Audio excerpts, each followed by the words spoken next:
Okay, this is lecture 6 in linear algebra, and we're at the start of this new chapter, chapter 3 in the text, which is really getting to the center of linear algebra.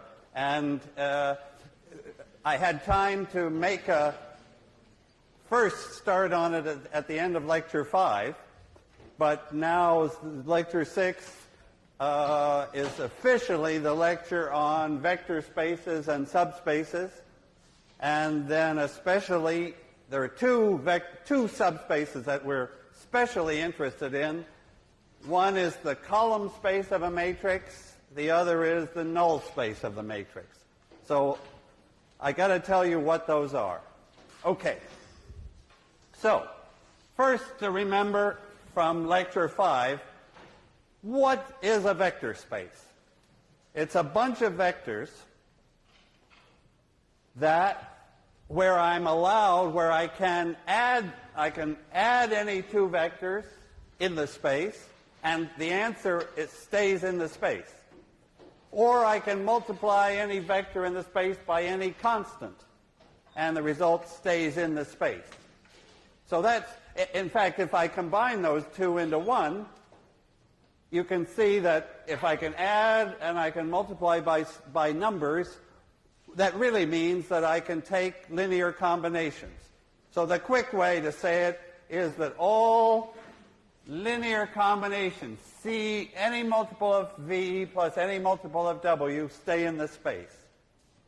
So can I give you examples that are vector spaces and also some examples that are not, to make that point clear? So suppose I'm in 3 dimensions. Then one way to get us one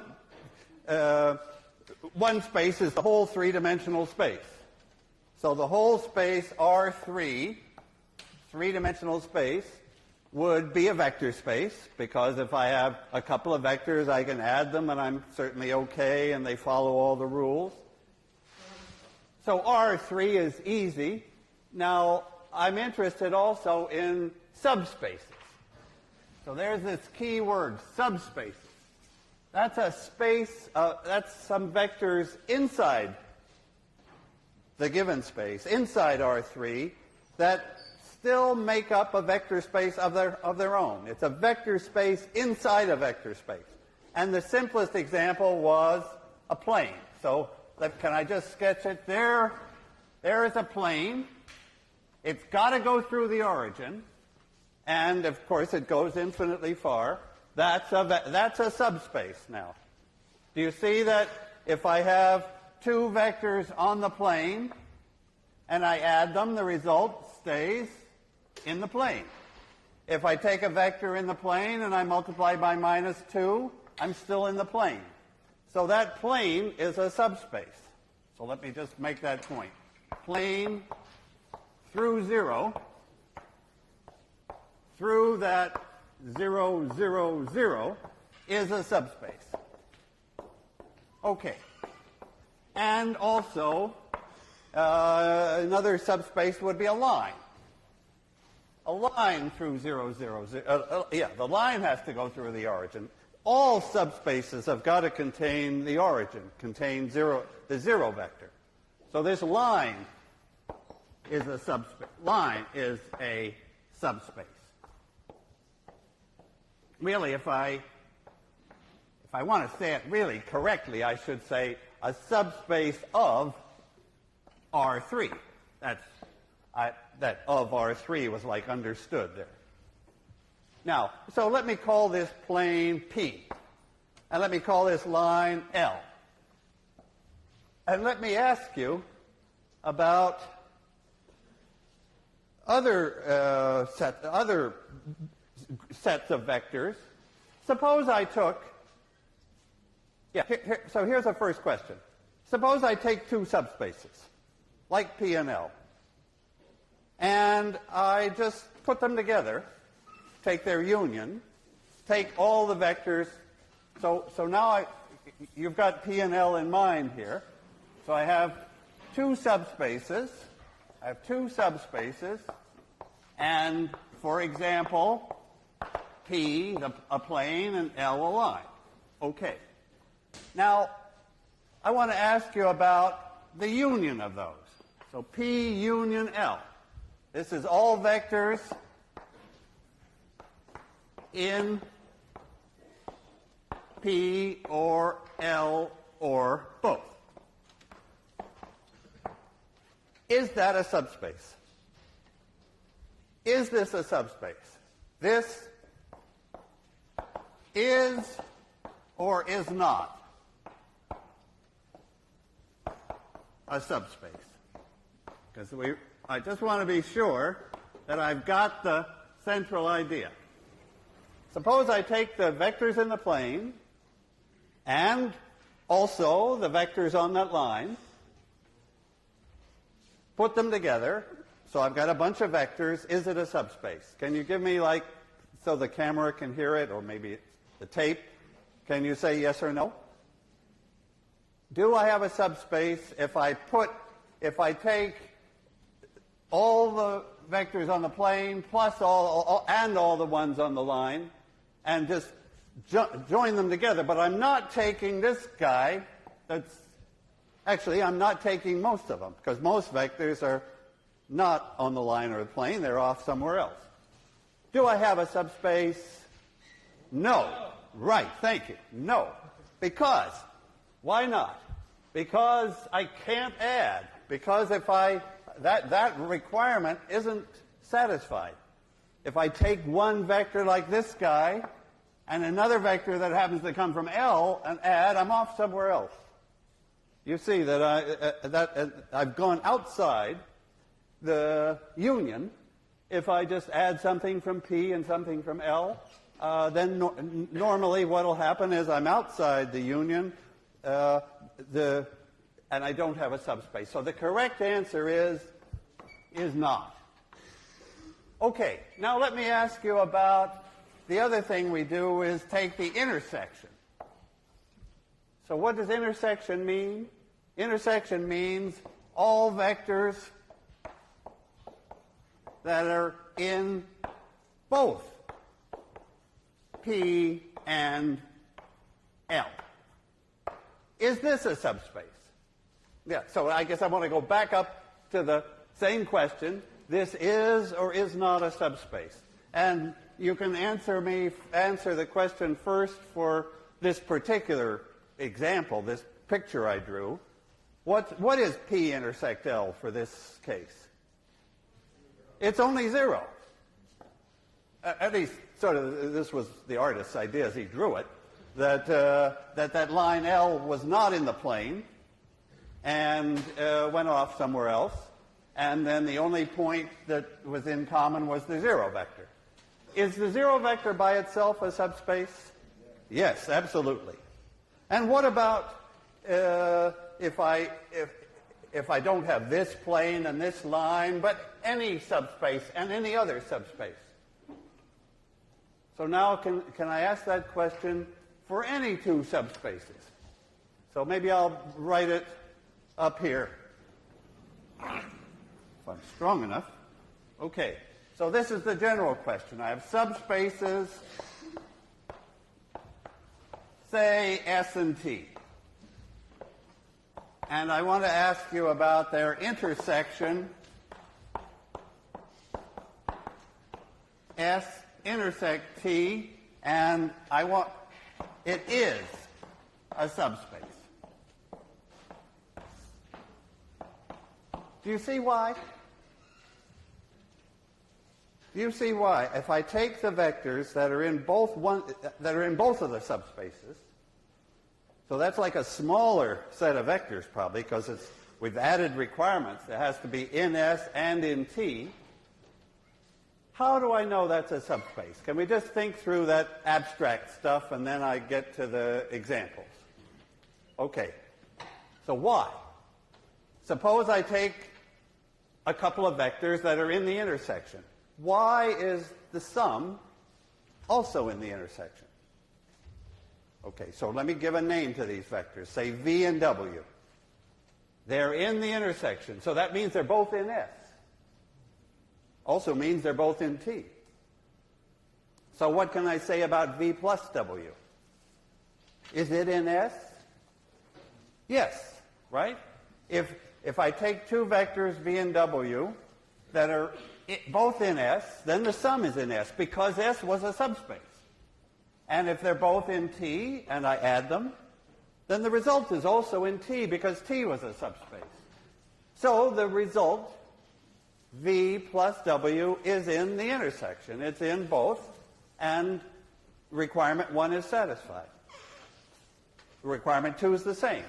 If I take a vector that's in both, I multiply by 7. 7 times that vector is in S because the vector was in S. 7 times that vector is in T because the original one was in T. So 7 times that vector is in the intersection. In other words, when you take the intersection of two subspaces, you get probably a smaller subspace, but it is a subspace. Okay. So that's like sort of just emphasizing what these two requirements mean. Again, let me circle those because those are so important. The sum and the scalar multiplication, which combines into linear combinations. That's what you have to do inside the subspace. Okay, on to the column space. Okay, so my lecture last time started that, and I want to continue it. Okay, column space of a matrix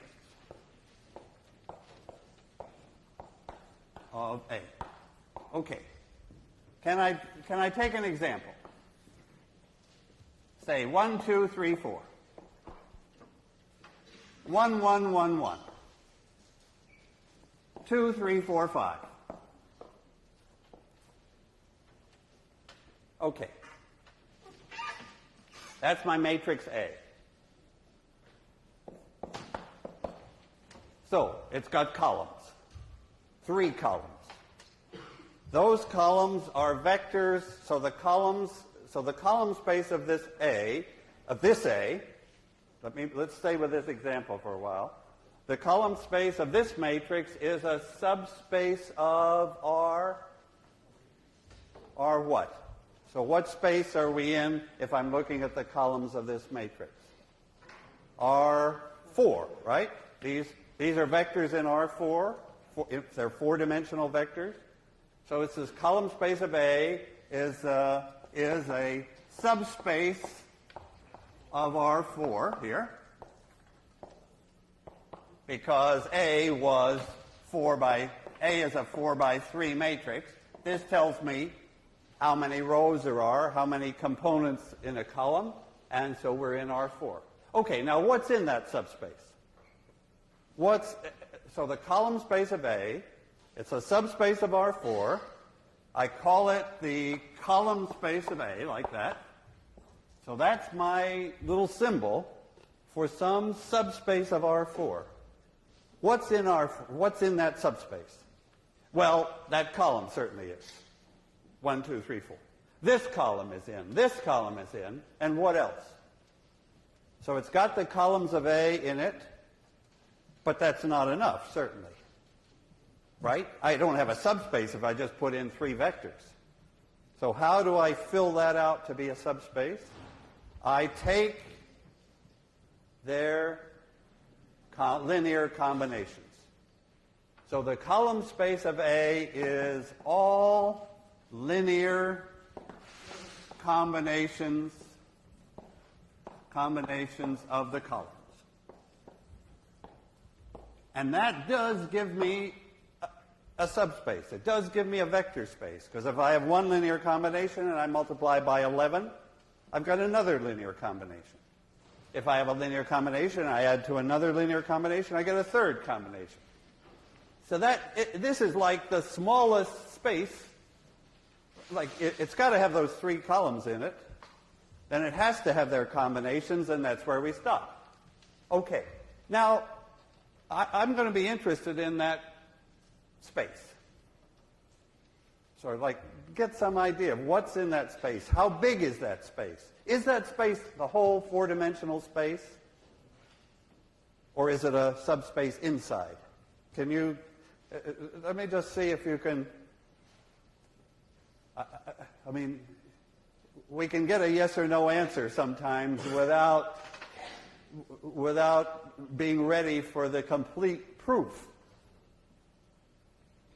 What do you think? Is the subspace that I'm talking about here, the combinations of those three guys, does that fill the full four-dimensional space? Maybe yes or no on that one? No. No. Somehow our feeling is, and it happens to be right, that if we start with three vectors and take their combinations, we can't get the whole four-dimensional space. Now, so somehow we get a smaller space, but how much smaller? That's okay. That's going to come up here. That's not so immediate. Let me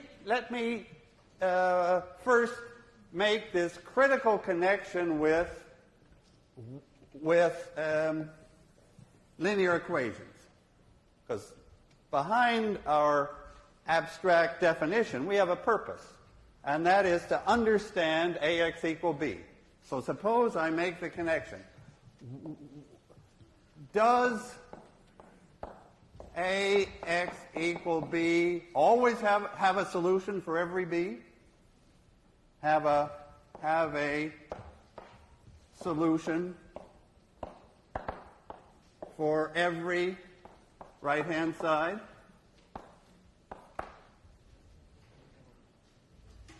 I guess that's going to be a yes or no question. And then I'm going to ask which right-hand sides are okay.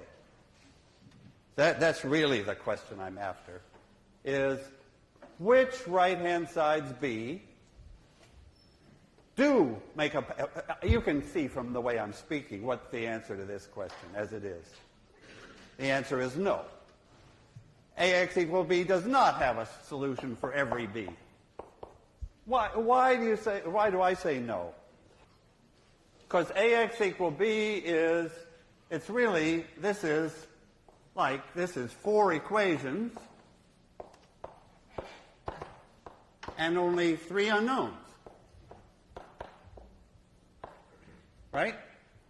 X is, let me write out that whole, what the whole thing looks like. Yeah. Let me write out Ax equal b. Ax is, these columns are 1, 2, 3, 4, 1, 1, 1, 1, and 2, 3, 4, 5. Then x, of course, has three components, x1, x2, x3, and I'm trying to hit the right-hand side, b1, b2, b3, and b4. So my first point is I can't always do it. In a way, that just says again what you told me 5 minutes ago, that the combinations of these columns don't fill the whole four-dimensional space. There's going to be some vectors B, a lot of vectors B, that are not combinations of these three columns. Because the combinations of those columns are like going to be just a little plane or something inside R4. Now, and you see that I do have four equations and only three unknowns. So, like anybody is going to say, no, you dope, you can't usually solve four equations with only three unknowns. But now I want to say, sometimes you can. For some right-hand sides, I can solve this. So that's the bunch of right-hand sides that I'm interested in right now. Which right-hand sides allow me to solve this? This is the question for today. It's going to have like a nice, clear answer. So my question is, which vectors B allow this system to be solved? And I want to ask you, so that's like, gets two question marks to indicate This is the important question. Okay, first, before we give a total answer, give me just a partial answer. Tell me one right-hand side that I know I can solve this thing for. So, all zeros. Okay, that's the, guaranteed. If b's were all 0, then I know I can solve it. Let the x's all be 0, no problem. Okay, so that's always okay. Ax equals 0, I can always solve. Now, tell me another right-hand side. Just a specific set of numbers for which I can solve these 4 equations with only 3 unknowns. But if you give me a good right-hand side, I can do it. So tell me one. 1, 2, 3, 4. Can I solve? Is that a good right-hand side? Can you solve?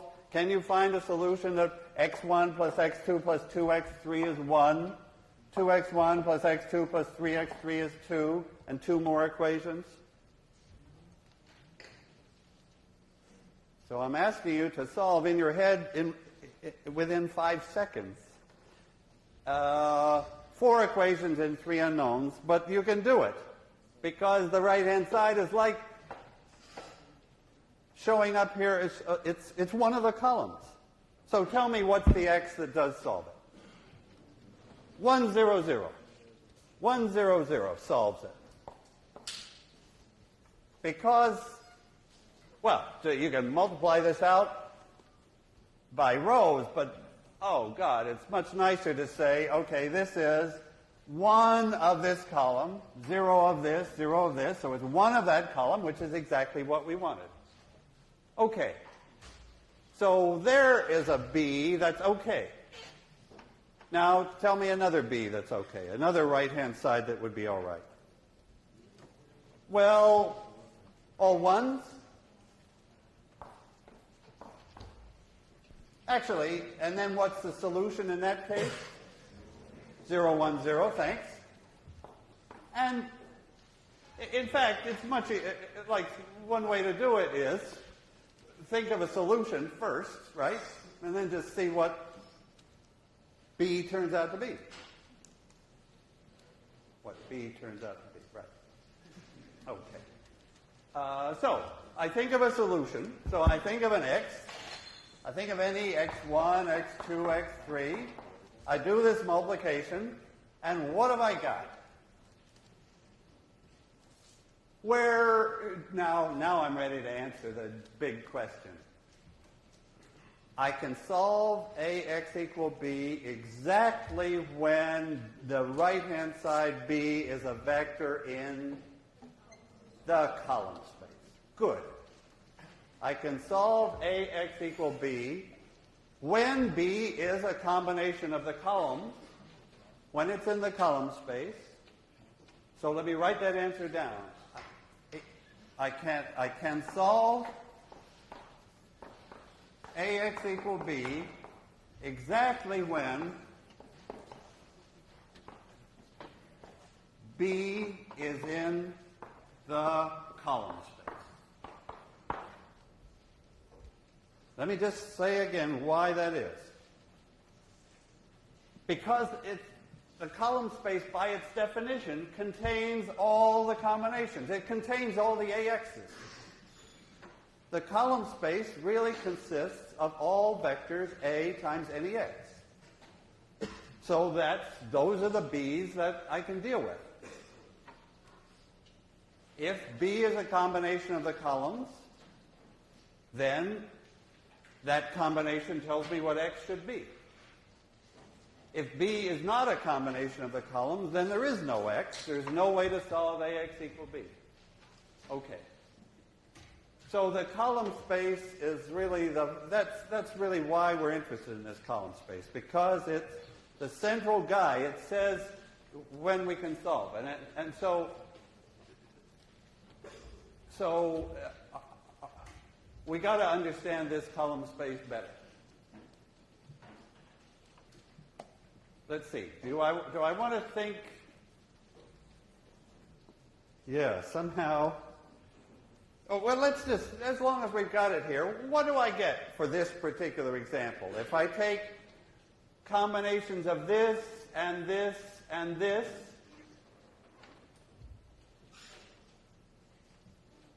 I'll tell you the question that's in my mind.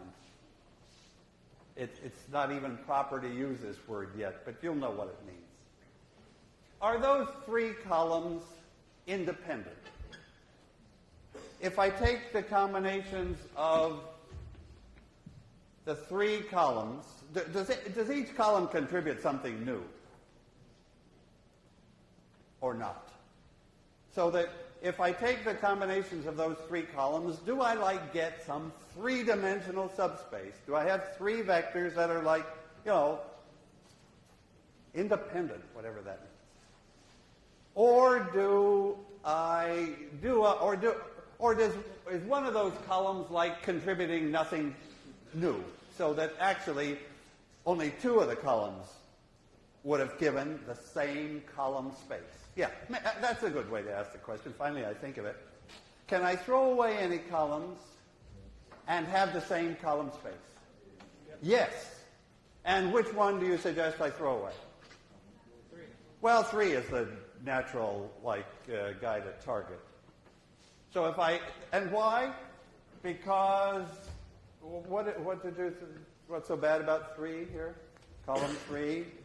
It's the sum of these, right? So it's not, if I have combinations of these two and I put in this one, actually, I don't get anything more. So later on, I will call these pivot columns. And the third guy will not be a pivot column in this, with those numbers. Now, actually, but honesty makes me ask you this question. Could I have thrown away column 1? Yes, I could. I could. So when I say pivot columns, my convention is, okay, I'll keep the first ones as long as they're not dependent. So I keep this guy. He's fine. He's aligned. I keep the second guy. It's in a second direction. But the third one, which is in the same plane as the first two, gives me nothing new. It's dependent in the language that we will use, and I don't need it. Okay. So I would describe the column space of this matrix as a two-dimensional subspace of R4. A two-dimensional subspace of R4. Okay. So you're seeing how these vector spaces work, and you're seeing that some idea of dependence or independence is in our future. Okay. Now I want to speak about another vector space, the null space. So again, I'm getting a little ahead because it's in section 3.2, but that's okay. All right, now so I'm ready for the null space. Let me keep the same matrix. And this is going to be a totally different subspace. Totally different. Okay. Now, so let me make space for it. Now, here comes a completely different subspace. The null space.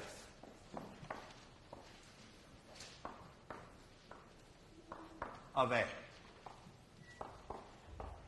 What's in it? It contains not right-hand sides B. It contains x's. It contains all x's that solve this word null is going to, that's the key word here, meaning 0. So this is all solutions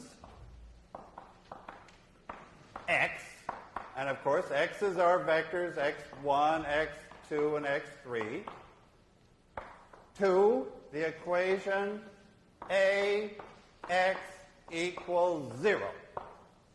Well, 4 equations. Because so you see what I'm doing? I'm now saying, okay, columns were great. The column space we understood. Now I'm interested in x's. The only B I'm interested in now is the B of all zeros. The right-hand side is now 0. and I'm interested in solutions. X's. So where is this null space for this example? These X's have 3 components. So the null space is a subspace. We still have to show it is a subspace of R3. So this is, and we will show. So these vectors X, this is in R3, where the column space was in R4 in our example. For an m by n matrix, this is m, and this is n. Because the number of columns, n, tells me how many unknowns, how many x's multiply those columns. So it tells me the big space, in this case R3, that I'm in. Now, tell me, why don't we figure out what the null space is for this example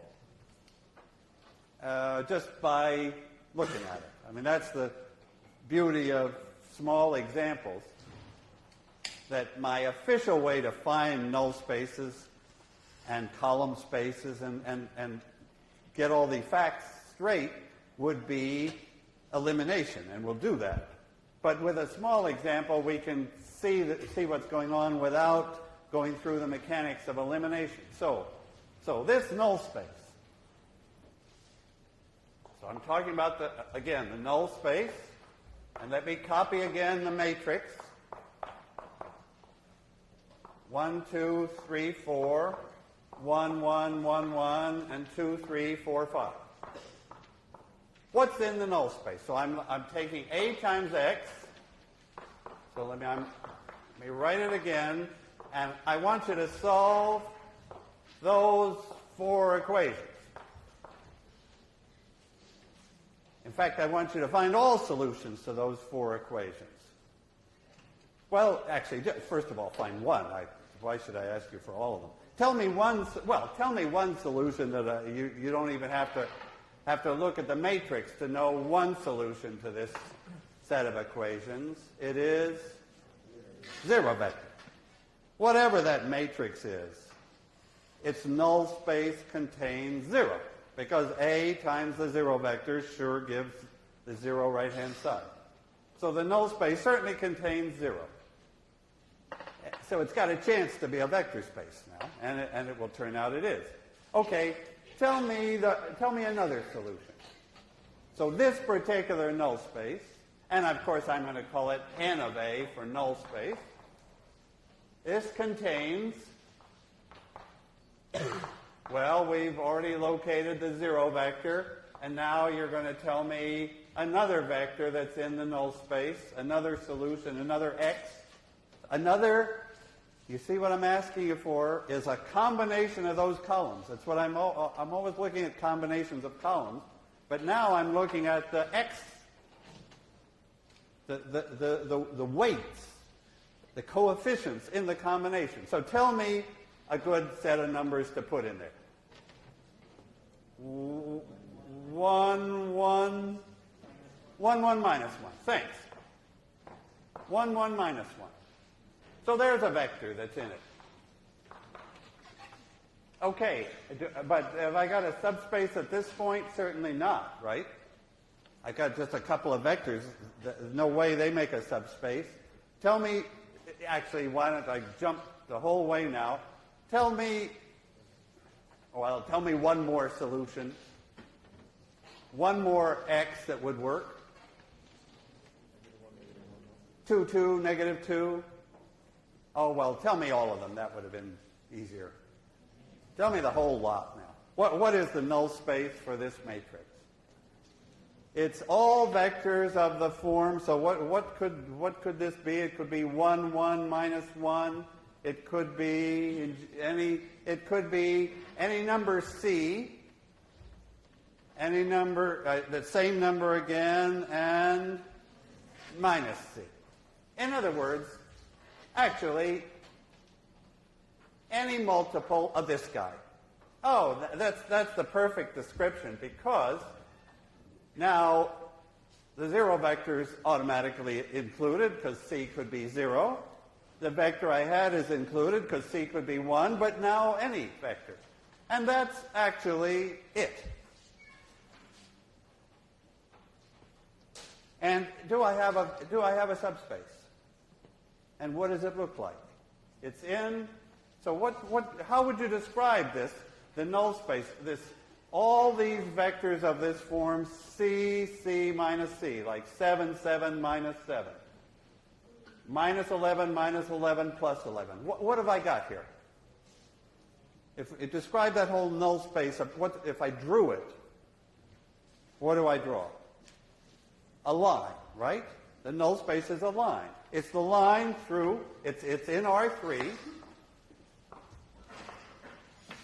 and the vector 1, 1, negative 1 maybe goes down here. I don't know where it goes, down here. There's the vector 1, 1, negative 1 that you gave me. And where is the vector C, C, negative C? It's on this line. Of course, there's 0, 0, 0 that we had. And what we've got is that whole line going both ways through the origin. The null space is a line in R3. Okay. For that example, we could find all the combinations of the columns that gave 0 at sight. Now, can I just take one more time to go back to the definition of subspace, vector space, and ask you how do I know that the null space is a vector space? How am I entitled to use this word space? I'll never use that word space without meaning that the two requirements are satisfied. Can we just check that they are? So I want to check that, can I just continue here? Check that the solutions to Ax equals 0 always give a subspace. And, of course, the key word is that, space. So what do I have to check? I have to show that if I have one solution, call it x, and another solution, call it x star, that their sum is also a solution, right? That's a requirement. To use that word space, I have to convince myself that if Ax is 0, and also an Ax star is 0, or maybe I should have said if AV is 0 and AW is 0, then what about V plus W? Let me use those letters. If AV is 0 and AW is 0, then what is it? What's the if, that, and that, then what's my point here? That A times V plus W must be 0. That says that if V is in the null space and W is in the null space, then their sum, V plus W, is in the null space. And of course, now that I've written it down, it's totally absurd, ridiculously simple, because matrix multiplication allows me to separate that out into AV plus AW. I shouldn't say absurdly simple. That was a dumb thing to say. We've used here a basic law of matrix multiplication. Actually, we've used it without proving it, but that's okay. We only live so long, and just skip that proof. I think it's called the distributive law, that I can split this into two pieces. But now you see the point, that AV is 0 and AW is 0, so I have 0 plus 0, and I do get 0. It checks. And similarly, I have to show that if AV is 0, then A times any multiple, say 12v, is also 0. And how do I know that? Because I'm allowed to bring that 12 outside. A scalar can move outside, so I have 12 AVs, 12 zeros, I have 0. That checks too. Okay. It's really critical to understand the, what I was going to say, understand what's the point of a vector space. Let me make that point by changing the right-hand side. Oops. Okay, let me change the right-hand side to 1, 2, 3, 4. Oh, okay. Why don't we do all of linear algebra in one lecture? Okay. I would like to know the solutions to this equation.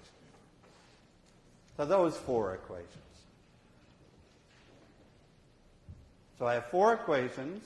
I have only 3 unknowns, so if I don't have a pretty special right-hand side, there won't be any solution at all. But that is a very special right-hand side. And we know that there is a solution. 1, 0, 0. Were there any more solutions? And did they form a vector space? Okay. So I'm asking 2 questions there. One is, so my right-hand side now is not 0 anymore. I'm not looking at the null space because I changed from zeros. So my first question is, do the solutions, if there are any, and there are, do they form a subspace? Let's answer that question first. Yes or no? Do I get a subspace if I look at the solutions to, let me go back to x1, x2, x3. I'm looking at all the x's, at all those vectors in R3 that solve Ax equal b. The only thing I've changed is b isn't 0 anymore. Do the x's, the solutions, form a vector space? No, they don't. They absolutely don't. Why? What's an easy way to see that I don't have the solutions to this do not form a subspace. The solutions don't. Because, how shall I see that? The 0 vector is not a solution. So I never even got started. The 0 vector doesn't solve this system. The solutions can't be a vector space. Now, what are they like? Well, we'll see this, but let's do it for this example. So 1, 0, 0 was a solution. You saw that right away. Are there any other solutions? Can you tell me a second solution to this system of equations? 0, negative 1, 1. Boy, that's 0, negative 1, 1. Yes, because that says I take minus this column plus this one, and sure enough, that's right. So there's a bunch of solutions here. But they're not a subspace. I'll tell you what it's like. It's like a plane that doesn't go through the origin, or a line that doesn't go through the origin. Maybe in this case it's a line that doesn't go through the origin if I graph the solutions to Ax equal b. So I think you've got the idea. Subspaces have to go through the origin. If I'm looking at x's, then they better solve Ax equals 0. In a way, I've got my 2 subspaces that I'm talking about today are kind of the 2 ways I can tell you what about a subspace. If I want to tell you about the column space, I tell you a few columns and I say, take their combinations. Like I build up this subspace. I put in a few vectors, their combinations make a subspace. Now, when I went to, let me come back to the one that is a subspace here. Here, when I talked about the null space, I didn't tell you what's in it. We had to figure out what was in it. What I told you was the equations that has to be satisfied. You see, those are the 2 natural ways to tell you what's in a subspace. I can either give you a few vectors and say, fill it out, take combinations. Or I can give you a system of equations, the requirements that the x's have to satisfy. And both of those ways produce subspaces, and they're the important ways to construct subspaces. Okay, so today's lecture actually got the essentials of 3.2, the idea of the null space. Now we have to tackle, Wednesday, the job of how do we actually get hold of that subspace in an example that's bigger and we can't see it just by eye. Okay, see you Wednesday. Thanks.